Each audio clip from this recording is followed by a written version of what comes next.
Hello, welcome to Unifying Force. I'm Kat, Dave, Geo, episode 68. How's everybody doing today? Doing super well.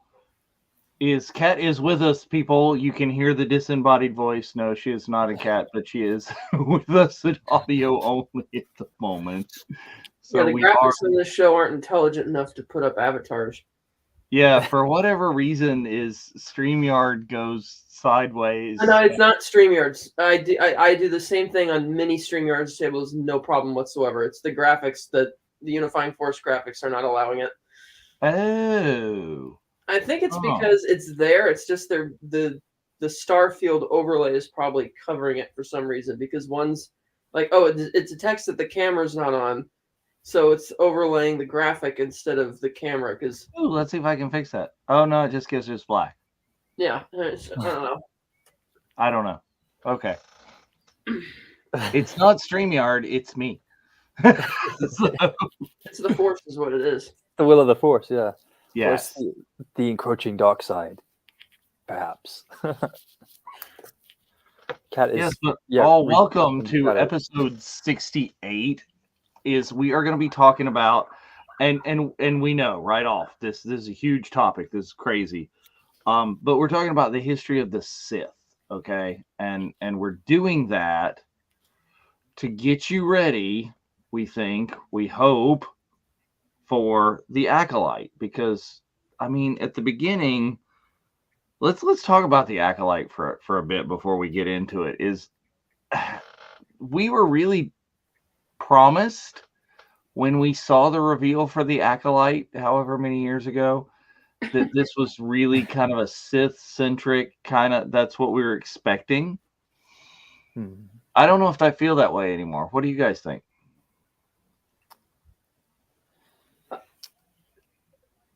From the footage that we've seen, it doesn't seem to quite match that initial idea that I think was spread to all of us about it being entirely from the perspective of a dark side adept, someone, an acolyte, an apprentice, if you will, learning the ways of the dark side of the Force. It still seems centered on the Republic and from the Jedi's perspective, which is unusual and kind of the opposite to what the title might have suggested initially.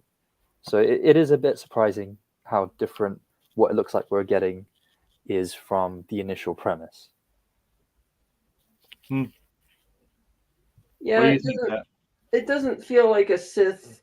I mean, granted, it's not necessarily Sith. They said, I believe they did use the word Sith though the first time they talked about the show. Now it's like, oh well, now it's like a dark side thing.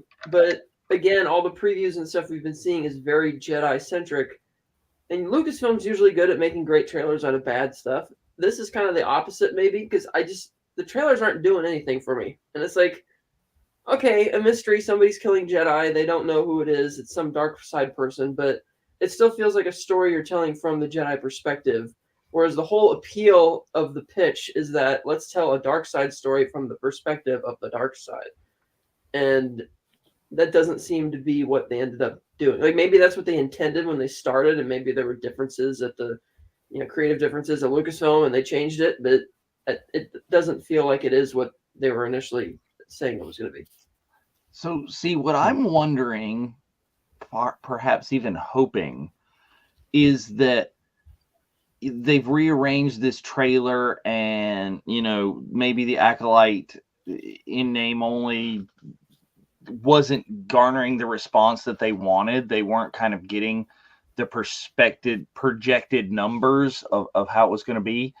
And they've kind of done the trailer as a bait and switch. They're really pushing Carrie-Anne Moss because they know that Carrie-Anne Moss already has this built-in fan base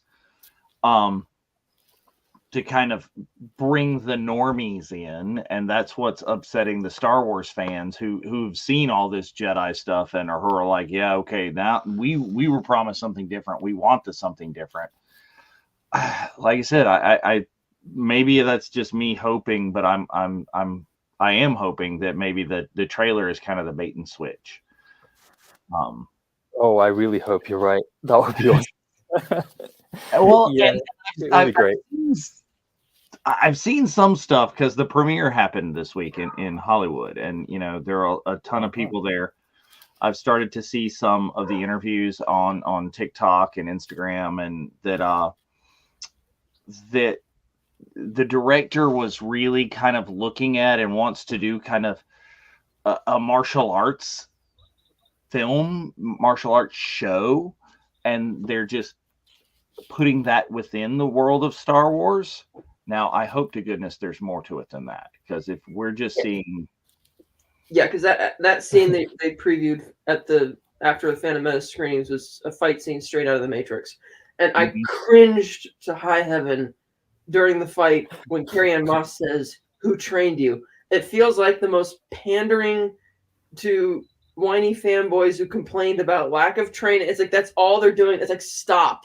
It's like, I never want to hear the word training again in a Star Wars movie. Just stop. It's not. It's like, you're going to preview a clip, but let's not dive into the interesting mythological aspects, the lore, which the fans were excited about. Let's say, okay, a fight scene, but who trained you? It's like, oh my, stop! I can't. It's like, I can't. That's how the Force works. Training. We need not these things. That's how the Force works. I mean, it's not what's been there in the EU stuff and the elaborated stuff, but I mean, Luke was like the chosen one in like a week and a half, and that's like spent like battling a little remote on the Falcon, and why Han Solo would let him screw around with something that could potentially puncture the hull, and he's never held the thing. Okay, I'm just saying. Yeah, I think it's going to be. We've got to modify our expectations a lot, given the kind of thing that our imaginations go to as Star Wars fans. Yeah. And from the, I guess, elevator pitch they kind of gave us with the Acolyte initially, to what it might be. It does seem like it's a different product overall, and I say product in the most literal and disappointing sense, because sometimes it does feel like it is commodified to push a certain amount of merch, a certain amount of extra investment in the Star Wars brand, and to get those dollars for Disney. And a lot of the time it can feel like it's at the expense of either very ardent fans, long time invested fans, those who've put in the hours to jump into the deep lore, which was huge when we had the expanded universe, which is now Legends.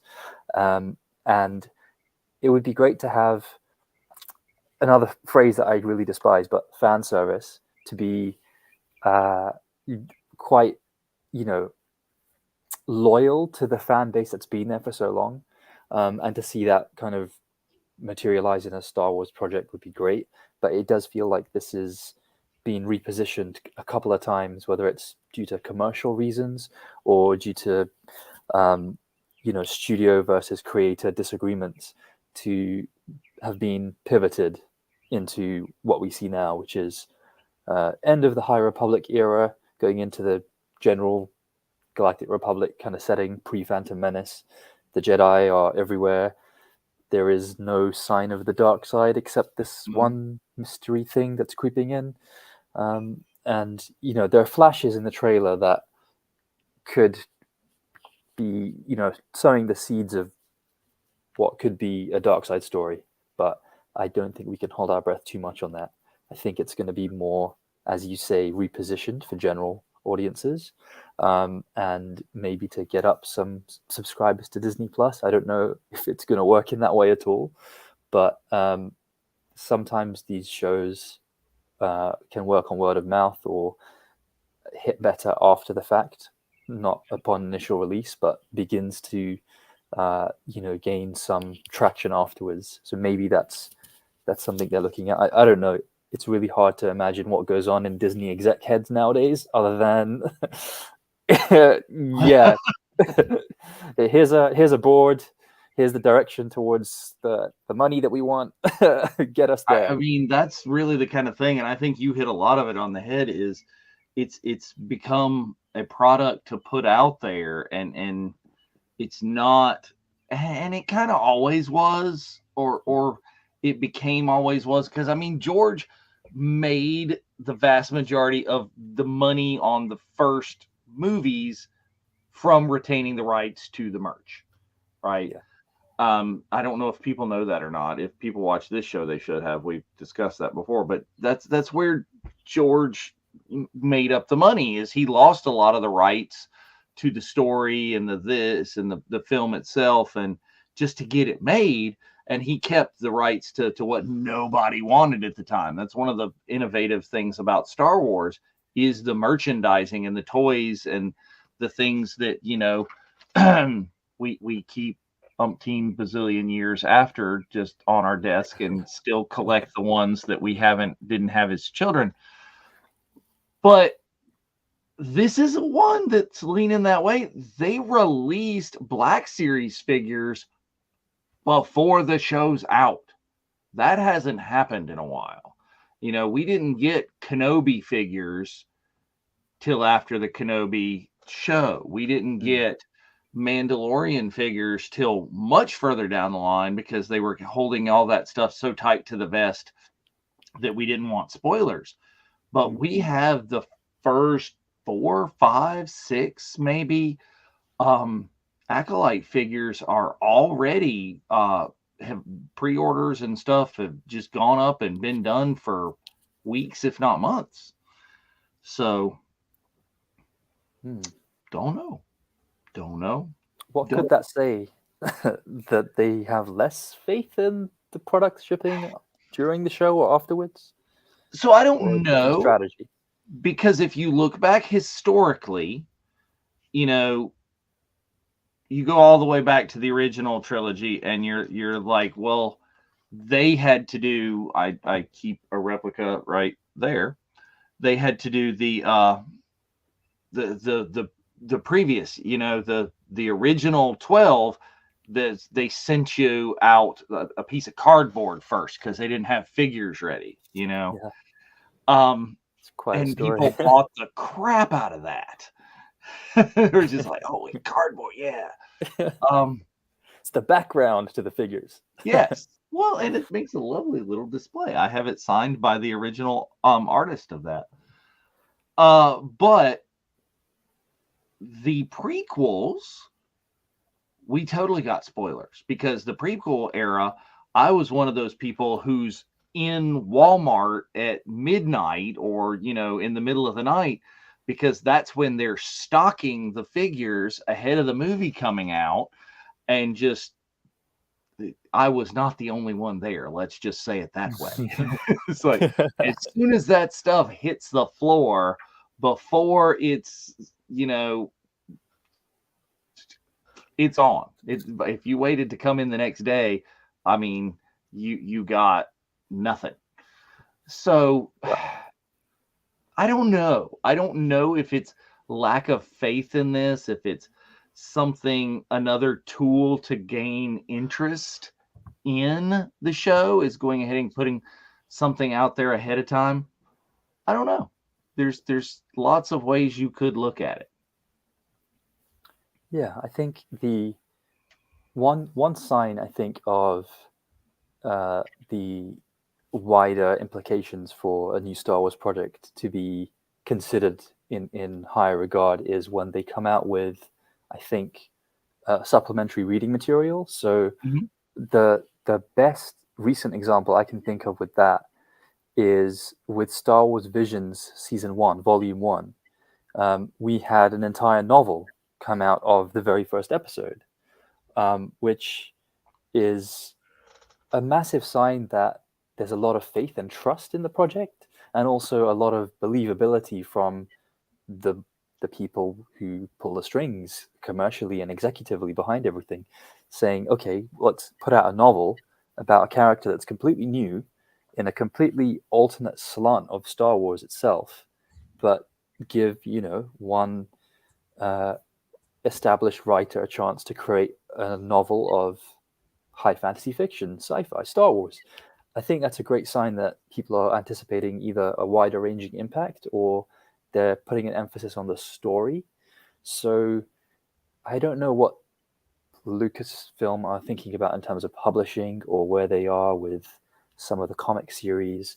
Are they going to consider graphic novels in this timeline? Because, of course, the huge project before, chronologically in the current Star Wars timeline, before the Acolyte, is the High Republic, which has been doing fantastically well and has a lot of people invested in the plethora of characters and events and complicated relationships going on between those characters. And I do wish maybe that the Acolyte was taking more inspiration from that period. It is right in the timeline preceding it. And I'm not completely up to date at all with the goings on the High Republic and the latest phases at all, but I can see just from afar how intricate and detailed the storytelling has been. And if that kind of approach, even, even a tiny fraction of that would be in this sort of soup that will make up the dish that is the Acolyte, that would have been awesome, because I think there's a lot of connective tissue they could establish that would be new to some of us and familiar and comforting to those who've been reading along and filling in the gaps themselves. So I think they're hitting a little bit of that market, because there is a character from the High Republic that is known and stuff who's going to overlap in this, because this it's after the High Republic or what they've shown us of the High Republic so far. Because the High Republic is hundreds of years before, BBY. Yeah. But so there's characters that overlap, but I don't think we haven't yet heard or seen that we're getting a lot of characters that overlap just because of this. But that's still, the High Republic is still, it's a different audience. It's not a small audience. There are a lot of people that we know, especially, who are all out, all into the High Republic and read everything. But it's still a subset of Star Wars fans, because you mentioned here the three of us who arguably are pretty big Star Wars fans know of it, read parts of it, pick and choose, have learned this and that, but aren't up to date on the full thing because it is so massive, the High Republic.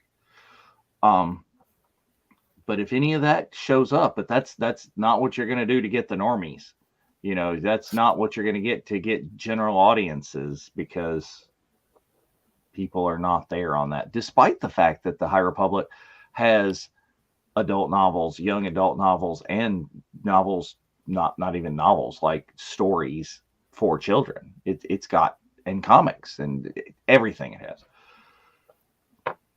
So I don't know. I am extraordinarily interested to see it. I am waiting, not so patiently at this point, but I have no idea. Yeah, I think it's a race to put out product, because again, it's also a side effect of the whole Bob Chapek era of quantity over quality, and trying to get merchandise around it. But is it going to have staying power? It kind of depends. Like Gio mentioned, the fact that one of those Visions thing had a book, that showed actual passion there, and Lucasfilm believed in that. But this, I'm not really sure. It feels like it's just content, even though it has ties to High Republic, which is, I've already heard, is just an excessive amount of titles that it's really hard to get into or catch up if you weren't on it from the get-go. It's like it's too unreasonably huge. And so it's like, okay, you'll have tie-ins, but that's going to mean something to the few people who've read it. But, to most of the people, it's not going to really matter.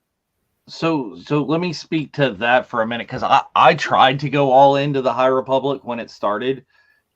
I read the first 3 or 4 adults. Actually, I got confused in the fact of what were the young adult books and which were the adult books. So I read the first 3 or 4, and I think it was a mix of adult and young adult books. and tried to stay current with the comics through the first series. And no, no, I don't have that much free time. But I do think that you don't have to do that. I think that you can pick up on a story here or a story there, and if you have read some of them without the others, I think you'd be all right. Like if you just want to go out and you read the first High Republic novel, it was a great story in and of itself, and you wouldn't have to do anything else. If you just read that, you get an introduction to the new bad guys. You get an introduction to some of the new good guys and what's going on in the universe. And okay, it's a good story. I recommend going and grabbing that. If you want to pick up some comics, if you're more of a comic person, that first series of comics, and not even having to go and collect the entire series, because they were telling breakup stories, like it's four or five issues of this is this story, and 4 or 5 issues it's talking about this. Now they do interconnect, and you could get them all, but pick up a section, pick up a part of that. I think even they may have, and watch our sister show on the other alternate Sundays, the Jedi Archives. They talk all about this, and they know way more than I do about it. I think they've been collected at this point. So you could not have to get the individual comics. You could get a collection of, oh, these are the stories from this section of it. Read that. So stuff is out there. You can get into parts of it, pieces of it. I liken it a little bit to the old EU, because that was vast and huge. And, you know, some of us read the Thrawn stuff. Some of us read, what was the Rogue Squadron, the X-Wing stuff. Yeah. And some of it, you know, we didn't read, no one tried to read the entire EU. Yeah. Except maybe Skip. But yeah, you could pick and choose. Definitely. Yeah. And I think you can do the same here. And like I said, I hope some of that picking and choosing and seeing what you have is from the Acolyte. You can get to, or maybe the Acolyte gets you interested in what this is referring to, and you go grab that book and you go, oh, and it increases your knowledge, your enjoyment of it. But okay, let's get into what this story is really about, the history of the Sith. So if this is going to be about the Sith, we already know, okay, it's Phantom Menace's anniversary. We watched that on the watch along. They clearly say, they're like, what was that thing? I think that might have been a Sith. We haven't seen a Sith in like a millennia or something. Wait. The Acolyte about the Sith is supposed to only happen a couple of 100 years before. What? So, yeah. So is the Acolyte gonna completely and totally retcon what's going on? So either answer that question or pick me up on the history of the Sith as you know it, either and or. Go. So I think they've stated it's 100 years before the saga begins, so before the Phantom Menace. Mm-hmm. So that's 100 years after the High Republic, basically, and so yeah, there could still be some overlap of characters, as you mentioned. You know, there are some Jedi that will have been alive and kicking throughout the High Republic and the Acolyte era into the main saga. Yoda. So, and you'll also have characters that, you know, because of their species can last, such as Wookiees. I think everyone's excited at the idea of a live-action Wookiee Jedi, which I understand could be pretty cool. Mm-hmm. Let's hope it's not the only reason to be excited about some of the characters in the Acolyte, but I think it's going to have to almost to fit in with the current continuity of Star Wars. It's going to be a case of all these characters that we see who witness anything dark side or anything with a red lightsaber have to be at risk of being completely off the scene by the time of the Phantom Menace, which means that really there should be just a massacre of Jedi by the end of the Acolyte, or wherever the Acolyte story ends, because you just cannot have any characters hanging around even remotely suspecting something of Sith-like origin going on going into the saga. So it almost feels like they've written themselves into a really weird corner that they didn't have to. Well, one thing I think that we might like is Yoda can't know about anything that's like, so Yoda, they gotta like put Yoda in a box somewhere. So, and that's not necessarily bad that we don't need to see Yoda in the Acolyte. You know, let this story be different. That's a good reason why he doesn't know anything about it. Okay. Yeah, that fits. I'm fine with that. But I don't know. I still don't understand how, like, the archives could be incomplete. What? If it's not in the archives, it doesn't exist. Well, it's like in the Phantom Menace, they had the inconsistency that they don't explain, which is, they've been extinct for a millennium, and at the end of the movie, there's always two of them. And it's like, well, is that... So the only logical interpretation at the time was, well, now that we realize they're back, then there only ever were two at any time. Well, that's what we know about them, so there must be two of them. But then Clone Wars comes along and validates the whole Darth Bane story, so no, there weren't just two of them. So then they try to explain it and say that, even though they thought the Sith were gone, there were these rumors of the rule of two being a thing, and they weren't really sure if it was true or not. Yeah. And it stands to reason that the Jedi in this show may not realize that these people are actually Sith. They might think, okay, so you're skilled, but does that make you a Sith? Like in Phantom Menace, there's another inconsistency that, despite everything Qui-Gon told the Council, we're not sure if this is a Sith. Well, why is it at the end of the movie that just because Darth Maul killed Qui-Gon and Obi-Wan killed Maul, that, he must have been a Sith then? Like, he never told you his name was Darth. They never did. It's like, right. It's like there's no logical reason for them to suddenly say, I guess he was right after all. It's just kind of... Well, I guess it's the level. He had the robe and color lightsaber, so it must be. Well, yeah, they don't trust that it must be a Sith. He's using a red lightsaber.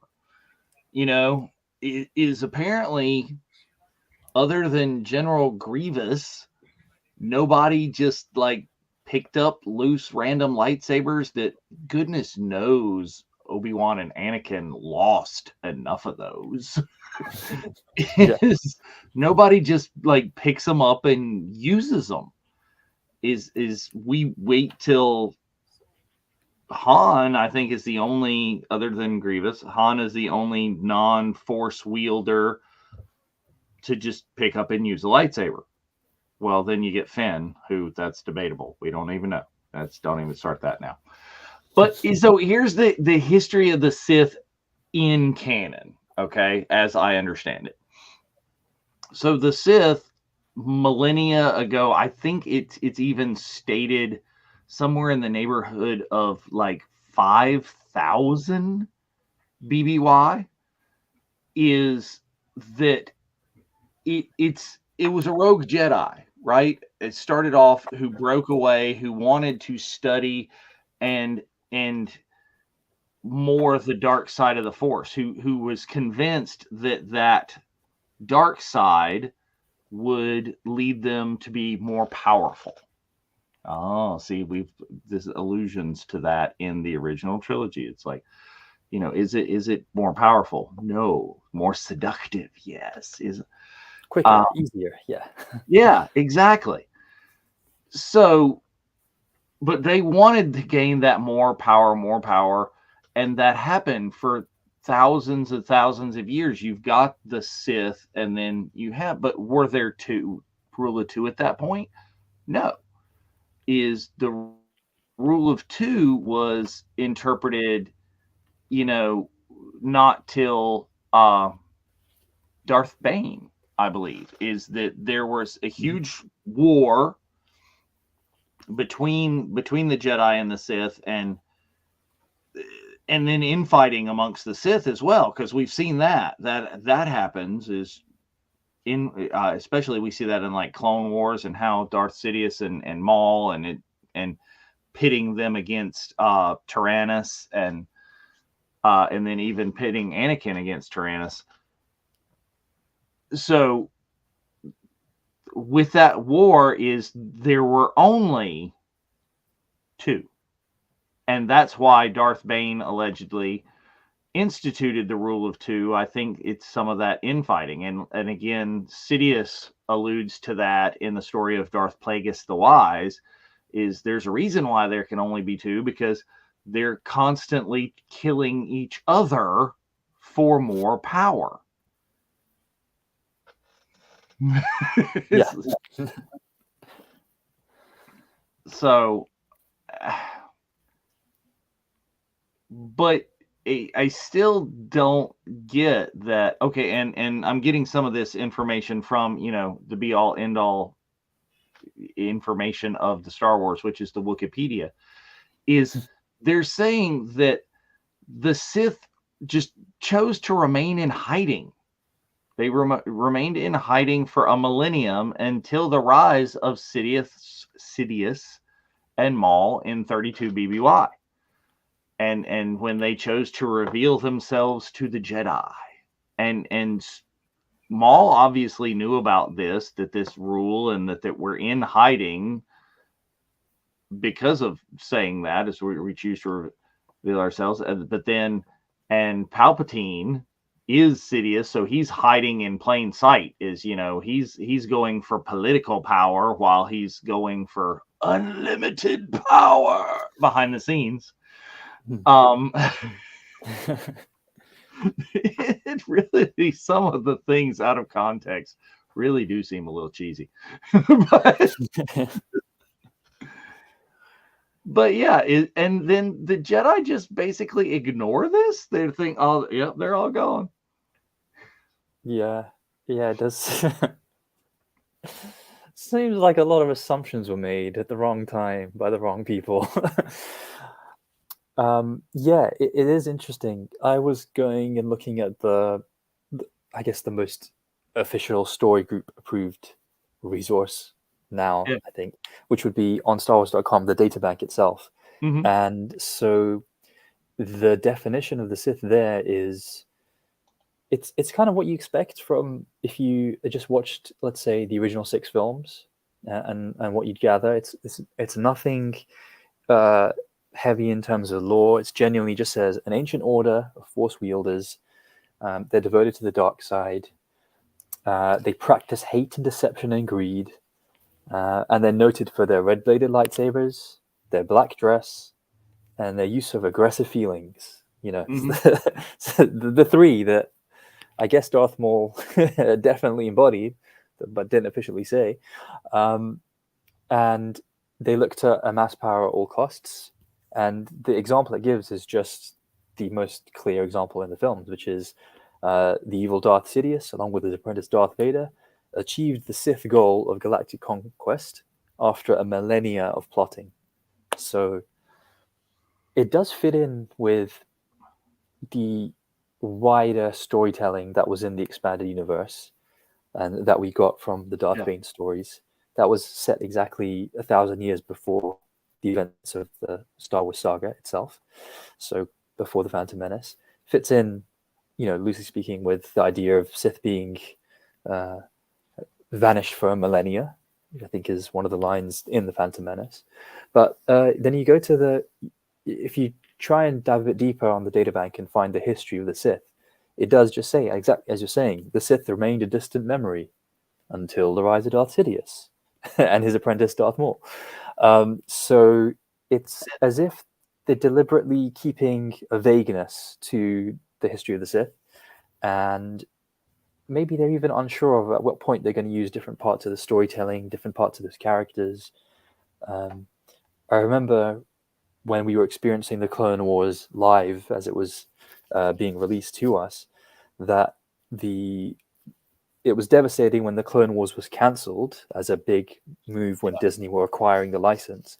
But they put out the Lost Missions, the kind of sort of season 6 of the Clone Wars, and that had a lot of good dark side and the Force lore, including Darth Bane being recanonized. So us actually seeing the the ghost of Darth Bane having a conversation with Yoda, which is very surreal, especially if it's a character you've only heard of vaguely, or you might have, read the novels of before. But that was great in that it seemed like they were acknowledging some of the massive amounts of storytelling and some of these fan favorite characters that were in this much wider history, that they could bring into line and into the main story. And that fitted perfectly. It was a case of Yoda was traveling to the homeworld of the Sith, the origin of the dark side. He's being guided by these four spirits. And who is he confronted with? Well, maybe one of the most iconic Sith who created the Ruler 2 and who kept them in secret for 1,000 years until the grand plan for revenge came about in the Phantom Menace onwards. So it's like we go back and forth thinking, what are these execs doing? But at some point, sometimes they've made a really good decision and thought, let's, do the old pick and mix, find some of the best things that were in the EU and bring it in where it's relevant into current Star Wars. So there is a chance for the Acolyte to do these sorts of things. From how we talk about it, it doesn't sound like we have much hope, but there are opportunities there. There's so more. Is we're talking and we're treading the line between what is currently canon and what is Legends, and we've seen the new Disney shows can completely pick and choose what they want from both. We've brought the elements that you wanted to bring of Thrawn from the EU. We've brought some Night Sister magic and things from things that were on the fringes of canon and into what is the mainstream. It will be extremely interesting to see what the Acolyte chooses to use. Is in Legends, you go back, and if you ever want to really, really dive deep on this, look at the StarWars.com, look at the archives there, look at Wikipedia, and the Legends page for the Sith, scroll, massive. So it's talking about how the term Sith originally refers to a race of people. It's a race of people on the planet that those dark Jedi, and it refers to, and I think the EU refers to Sith and dark side force wielders for a lot as dark Jedi.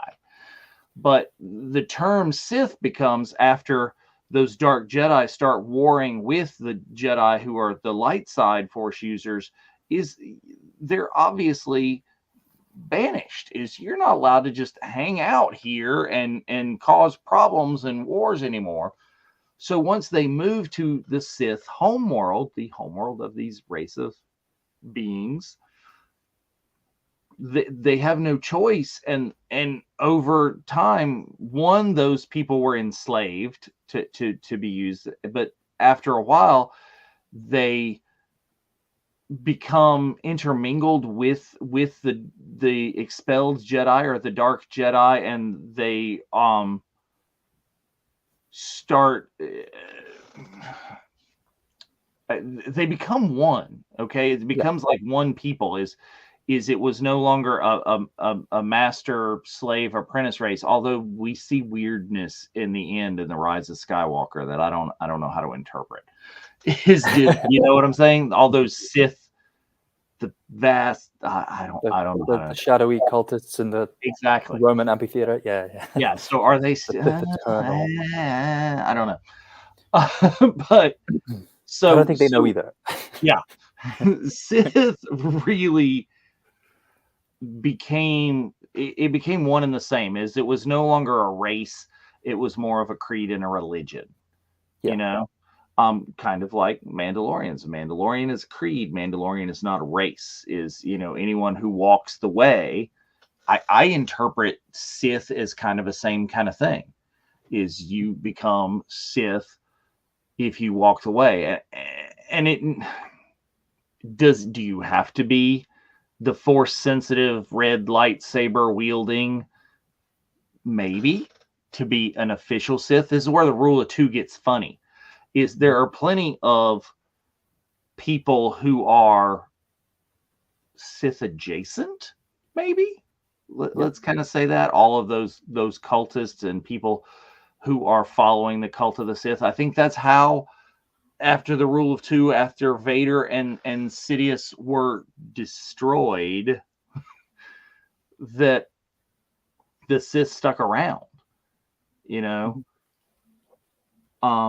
so there's much more out there. And it talks about in the EU how the Sith has changed, and this is like reality in anything else. Anytime there's a new leader, when Darth Bane becomes the leader, when Darth Sidious becomes the leader, they like reorganize the thing and they make it work for them, you know. So there's just so much more out there, and it will be extremely interesting to see what the Acolyte draws on. I think even there's one in here that I'm scrolling through that I hadn't read before, is the Rule of One. You know, wisely, Darth Krayt has undone the mistake of Bane. Therefore, the Rule of Two limits the one Sith today. So now it's, you know, one Sith after the class, which sounds like a good plan, since, you know, Darth Sidious decides to, you know, off his master in his sleep, apparently. Yeah, there's a lot of evolution of the term, isn't there, from where it started to where it goes. You see that with everything, with the history of, like you're saying, of leadership, the way like a community form and change over time, the way words change over time, their meaning can intermingle with other things. Then you'll get synonyms, and then you'll get the evolution of words as etymology, that the source of it becomes less relevant to its use today. There's such a gigantic backstory of the Sith. If you have the EU legends that you're wanting to learn about and you're wanting to read about, it goes it goes all the way back to the beginnings of the history of the galaxy, you know, almost 25,000 years before the Star Wars saga. There's such a huge timeline where you first have the Jedi emerging. And this is something we discussed in one of our really early episodes about the origins of the Force. Once you had the establishment of a group practicing this sort of magical energy field that they could feel and commune with, there was going to be an offshoot. There was going to be a confrontation between how people decide best to use it. Imagine it was almost like a resource, something valuable that, you know, the first explorers found, and then there comes across a dispute that ends up becoming a war on how best to use the resource, who is able to access it, how can it be spread if we want it to go elsewhere. Do we keep it selfishly for ourselves? Do we tempt others and build a craving and a lust for it? And it's in that kind of latter description that the Dark Jedi emerged as a splinter and wanted to investigate this resource, the Force, the energy field that surrounds everything that they have a connection to, in an exploitative manner, to further their own agenda or to insulate themselves from other things. This is the Star Wars fan like fiction that you need to write, because the way you're describing this just sounds so much like the Force as like an allegory for the use of petroleum products. This is when someone discovers oil. When I said resources, oil was one of the many that went through my mind. Yeah. It's like, wait, you got me. Yeah, or the gold rush or something. Yeah. But there is a kind of precedent for that, and it's been established by, there's literally dozens of authors that have helped create this timeline that was so rich in storytelling and so big. And you had just a divergence of use in the Force, and you had the Dark Jedi who were at some point defeated and exiled. They came across the world Korriban, which is the original Sith homeworld, and how it was known for many years in Star Wars fandom because of the EU. Which is where the Sith species, which if you get really deep, there were like, I think 3 different subspecies of Sith living on that world. But yeah, keep going. Yeah. So they had the kind of native people were this sort of red-skinned, slightly reptilian humanoid species called the Sith. And the Dark Jedi that landed there thought, we need to start amassing power. We've got the resources that we need. Let's exploit the people.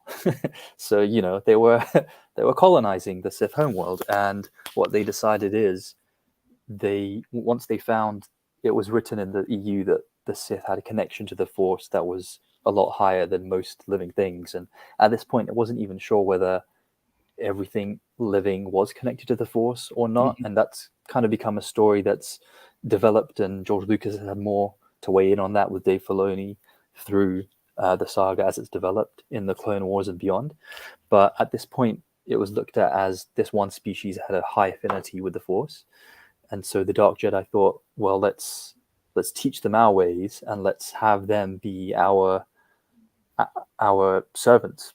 They were indentured then to the Dark Jedi, who then took the title as Lords of the Sith. So they were genuinely the people who reigned over this species of humanoid people.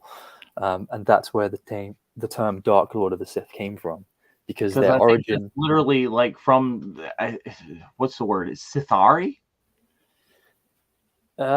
Possibly, yeah. Because I think there was a term in there that was the supposed to be ARI. Yeah, I think is meant to mean Lord in the Sith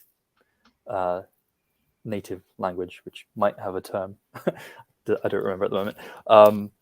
But there are these elements that are then kind of kept. You've got the Dark Lord of the Sith title being used pretty much in canon by any time there's the one main Sith in charge. The master and the apprentice, and that's where it came from. But what I also find interesting is that I remember coming across the original novels that were published for the original trilogy, so Star Wars, before it was even rebranded A New Hope. I had this little old omnibus that I came across, and it was just very nondescript. It was black. It had Star Wars written in the kind of font that you've got the opening crawl rather than Star Wars itself. And in that, it was really interesting in that the novelization that was attributed to George Lucas did describe Darth Vader as Dark Lord of the Sith. That genuine phrase was there. And this was in a novel from the 70s. So it's kind of always been there in the background. But it's nice how the format of the old expanded universe allowed lots of authors to kind of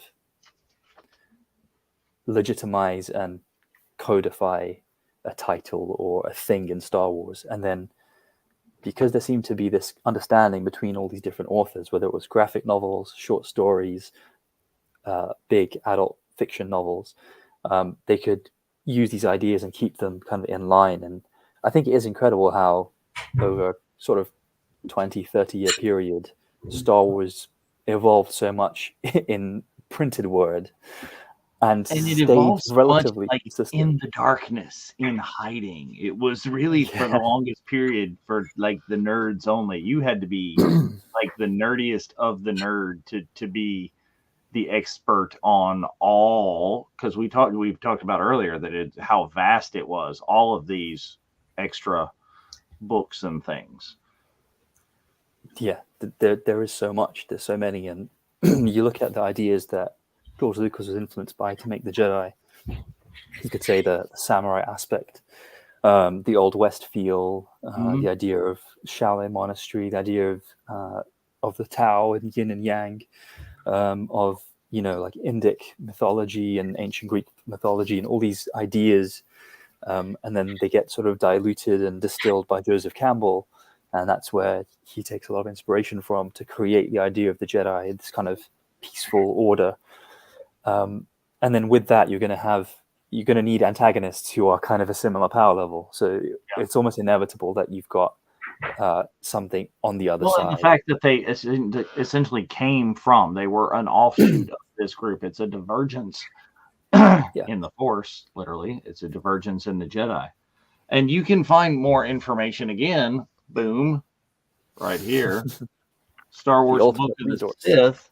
I haven't had a chance to crack this open. It came in late, but this is available now in a 4-part set: the Jedi Path, Bounty Hunters, and the Imperial Handbook. All of these nice, illustrious hardcovers for not very much. How much was it? The $40 Where? for all of those together, and it Where? came Amazon. Oh wow. Yeah. And this deals in the rule of 2. It's nicely illustrated. All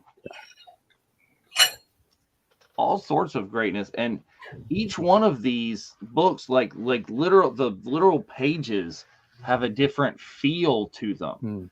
The Imperial one has like black line. The outside of the exterior of the pages are black. And it's weakness. It's talking about all of this. I am extremely excited to read this, and really how nice the set is. I almost want to buy another set just to like leave sealed and put on a shelf. But I can see now how much that I'm going to read this. And the illustration I love here. We've got illustrations pulled directly from animated content that you'll have. It's got the stuff from the live action as well. Now another thing, I know Darth Bane was supposed to get name dropped in Phantom Menace, and then George changed his mind because he didn't think he needed excessive backstory at the time. Right. But it would have clarified Wow.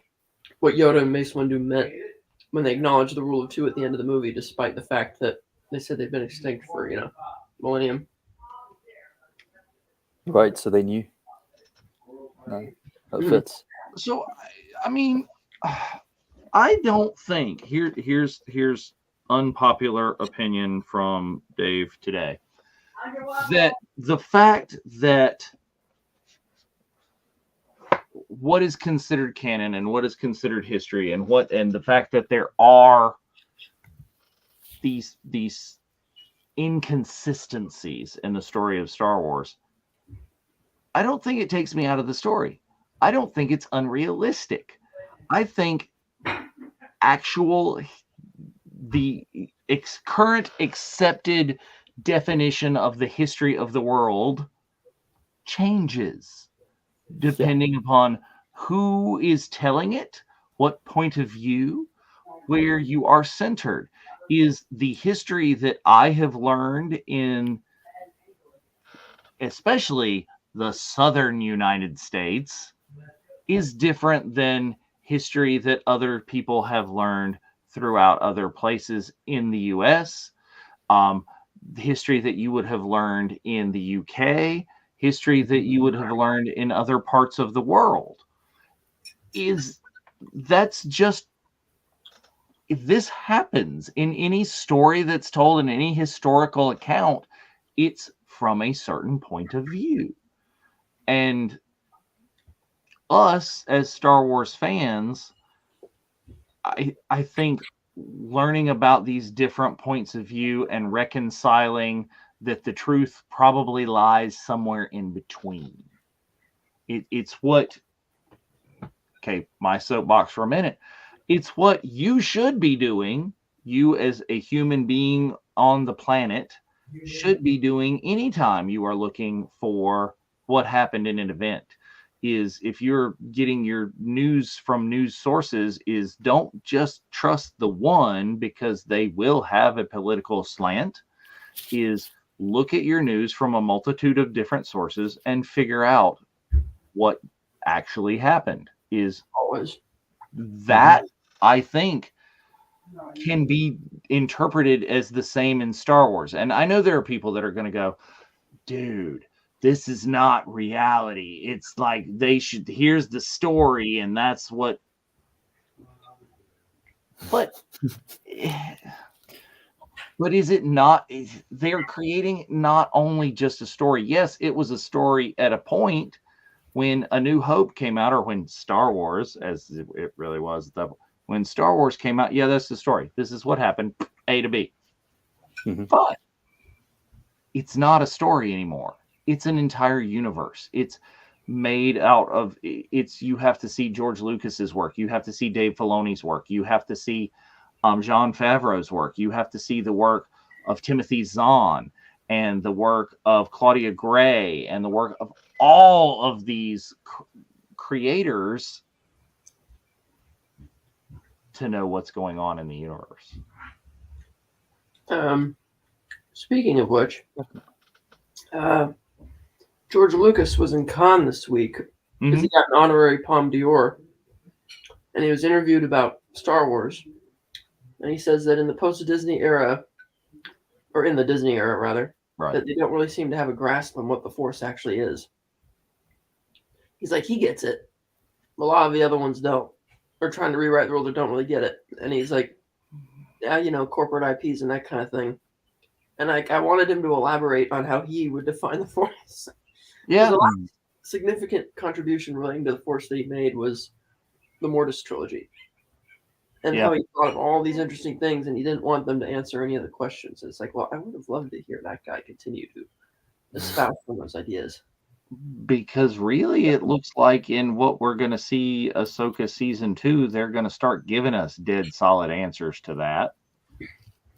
But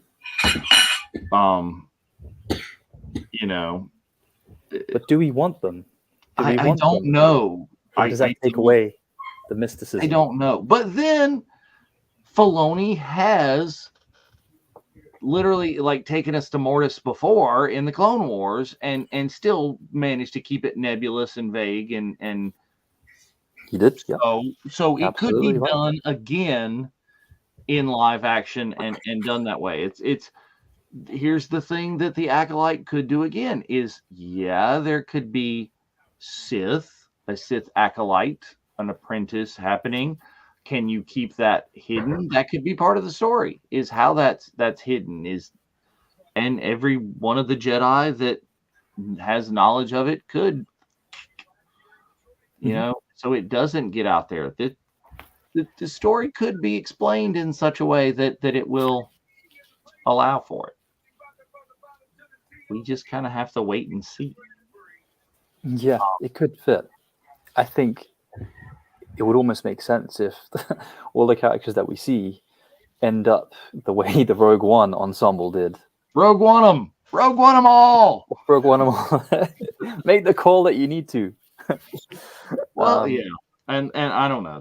That was one of my disappointments in the Bad Batch. Is they should have Rogue One those dudes. Oh wow, yeah. It was too sweet a fairy tale ending. But it does allow us. It's a love-hate thing. I love how the Star Wars in general leaves a lot of things untold that could be come back to later and deepen it. And sometimes I hate it that they do that because how they come back to it and tell us what happened and beat us over the head with it. Sometimes I'm like, oh no. But anyway, you should have left it. Finish on a high or a very low, but a memorable one. But here's the great thing about stuff coming out. We've got the Acolyte coming out. We're allegedly going to it's starting to get more real about getting the Skeleton Crew later this year. More Star Wars stories. And if you want to know what's going on with them and you want to see interpretations, or you haven't read all of that EU stuff or the High Republic and you don't understand, here's your source right here on the Virtual Cantina Network, because we are going to have watch-alongs for all the episodes of the Acolyte. We will also have our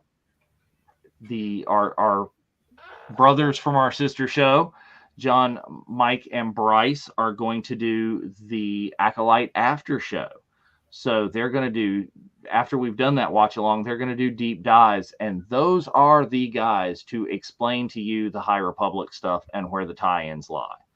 Because if you want to know people who have read each and every little bitty bit of that, every novel, every young adult, Mike is getting the kids' picture books at this point and deep diving through them.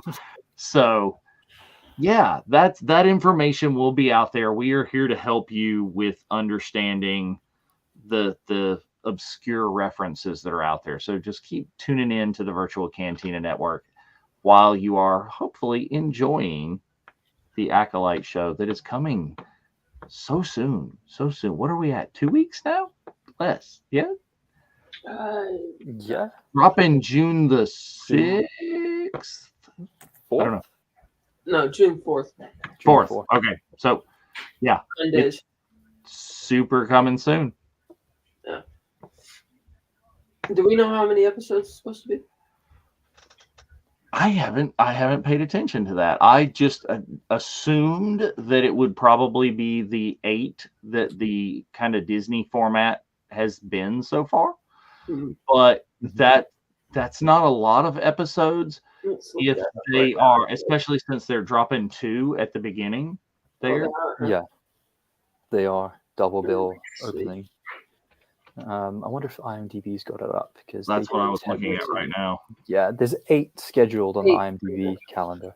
Yeah. So, but it'll be out there. We'll be here to talk about it, and I'm sure you will hear more on this topic.